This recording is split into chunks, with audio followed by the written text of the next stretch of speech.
Court సముదాయంలో న్యాయవాదులు ప్రత్యేక కార్యక్రమాలు నిర్వహిస్తున్నారు. దేశ అత్యున్నత చట్టాన్ని అందించిన గొప్ప మహనీయుని స్మరించుకుంటూ సామాన్యునికి చట్టబద్ధమైన హక్కులను అందించడంలో అంబేద్కరిజం ఏ విధంగా తోడ్పడుతోందో వారు వివరించారు. రాజ్యాంగం కల్పించిన ప్రాథమిక హక్కుల పరిరక్షణకు ప్రతి న్యాయవాది కట్టుబడి ఉండాలని వారు పిలుపునిచ్చారు. రాష్ట్రంలోని పలు స్వచ్ఛంద సంస్థల ఆధ్వర్యంలో ర్యాలీలు, అన్నదాన కార్యక్రమాలు, విద్యార్థులకు వ్యాసరచన పోటీలు నిర్వహించారు. చదువుకో సమీకరించు పోరాడు అనే అంబేద్కర్ నినాదాన్ని భావితరాలకు అందించడమే తమ లక్ష్యమని స్వచ్ఛంద సంస్థల నేతలు పేర్కొన్నారు. ముఖ్యంగా అణగారిన వర్గాల విద్యా అభివృద్ధికి కృషి చేయడమే లక్ష్యంగా అంబేద్కర్కు ఇచ్చే నిజమైన నివాళి అని వారు స్పష్టం చేశారు. మొత్తంగా తెలంగాణ సమాజం కులమతాలకు అతీతంగా ఏకమై అంబేద్కర్ జయంతిని ఒక సామాజిక చైతన్య వేడుకగా జరుపుకోవడం విశేషం. ఇదే అంశానికి సంబంధించి మరిన్ని అప్డేట్స్ మా ప్రతినిధి శ్రీనివాస్ లైవ్ లో అందిస్తారు. శ్రీనివాస్, రైట్. ఏదైతే బిఆర్ అంబేద్కర్ జయంతి ఏప్రిల్ 14 135వ జయంతి ఈ రోజు ఉమ్మడి జిల్లా వరంగల్లో ఏటున్నర మండలంలో ఈ రోజు అత్యంత వైభవంగా నిర్వహించడం జరుగుతుంది. దానికి సంబంధించి అంబేద్కర్ జయంతి సందర్భంగా ములుగు జిల్లా బీఆర్ఎస్ పార్టీ అధ్యక్షులు కాట్లమ లక్ష్మణరావు మనతో ఉన్నారు. సార్ చెప్పండి, ఈ డాక్టర్ బాబాసాహెబ్ భీమరావు అంబేద్కర్ గారి 30వ జయంతి సందర్భంగా మీరు ఏ విధమైన సందేశం ఇవ్వబోతున్నారు?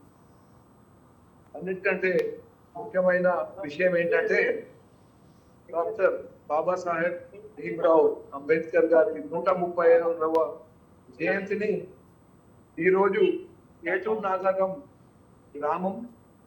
గ్రామ సభలో గ్రామ పంచాయతీ సర్పంచ్ గారు కాకులమర్రి సిల్లెత్త గారి ఆదేశాల మేరకు గ్రామ సభలో తీర్మానం చేసి ఈరోజు ఏటూరు నాగరం గ్రామ పంచాయతీ అఫీషియల్ గా అంబేద్కర్ గారి జయంతి కార్యక్రమాన్ని నిర్వర్తించడానికి గ్రామ ప్రజలు సహకరించినందుకు, అలాగే సర్పంచ్ గారు సహకరించినందుకు వారికి మా కృతజ్ఞత తెలియజేస్తున్నాం.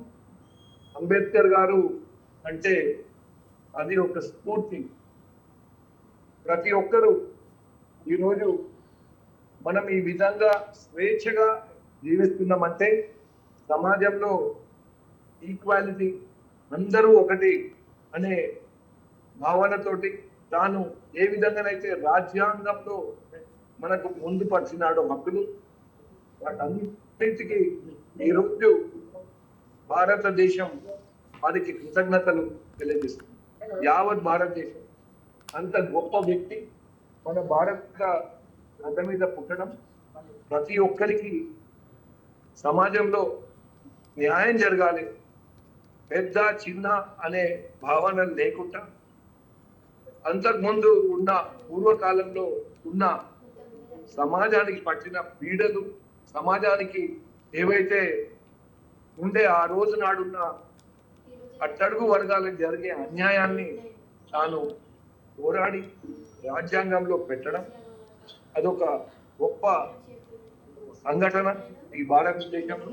అలాగే వారిది ఈ రోజు అంబేద్కర్ గారి 135వ జయంతి మన ఏటునారం గ్రామ పంచాయతీ సర్పంచ్ గారు, కొత్తగా ఎన్నికైన సర్పంచ్ గారు, కార్యవర్గ సభ్యులు అందరూ కూడా చొరవ తీసుకొని ఈ రోజు అఫీషియల్ గా చేయటం అనేది మాకు చాలా సంతోషంగా ఉన్నది. గ్రామ ప్రజలు చాలా హర్షిస్తున్నారు. అదేవిధంగా ఇంకో వక్త ఉన్నది మనతో రఘువర్ గారు. 135వ జయంతి అంబేద్కర్ జయంతి సందర్భంగా మీరు ప్రజలకు ఏ విషయమైనా అంటే అంబేద్కర్ సాధించిన విజయాలు, దాని విషయంలో మీరు ప్రజలకు ఏమీ ఇచ్చిపోబోతున్నారు? అంబేద్కర్ అంటేనే ఒక ఆలోచన, ఆచరణ, ఆత్మగౌరవం. అంబేద్కర్ రాజకీయవేత్త, న్యాయవేత్త, సామాజికవేత్త, ఆర్థికవేత్త. వీటన్నిటిని ఈ ఆలోచన ఉండబట్టనే మరి అంబేద్కర్ గారికి రాజ్యాంగం రచించే మరి బాధ్యతలు అప్పుడున్న ప్రభుత్వం అప్పగించిందంటే ఒకసారి బిఆర్ అంబేద్కర్ ఈరోజు జయంతి సందర్భంగా ప్రజల్లో మమ్మల్ని పొందిన ప్రజల కోసమే తన శ్రేయస్ అని చెప్పేసి ప్రజల కోసమే జీవించే ఒక మహిళా నేతగా ఈరోజు ఏటున్నర గ్రామ పంచాయతీ అఖండ మెజారిటీతో గెలిచిన ఒక ప్రజా బాంధవురాలు మనతో ఉన్నారు. చెప్పండి Srinivas. Right, thank you Srinivas.